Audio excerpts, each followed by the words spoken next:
Tu crois que tes gains en crypto sont 100% pour toi? C'est faux. Les frais de transaction grignotent ton capital en silence et beaucoup d'investisseurs ne se rendent compte que trop tard.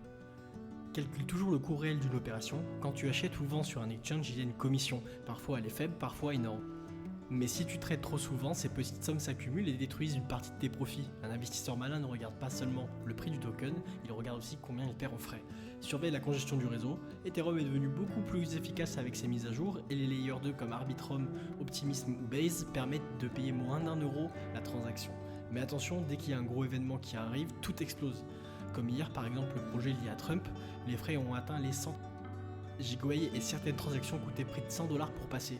Résultat, les petits investisseurs se sont fait saigner juste pour bouger leur token.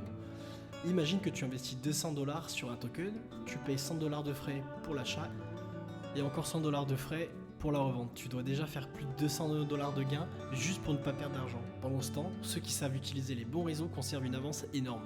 La vérité, c'est que les frais sont invisibles au premier coup d'œil, mais ils peuvent détruire ton capital si tu ne les maîtrises pas. Et si tu ignores cet aspect, tu bosses pour les exchanges et les validateurs au lieu de bosser pour toi. Alors toujours prêt à laisser filer tes gains dans les frais, ou décides-tu à reprendre le contrôle?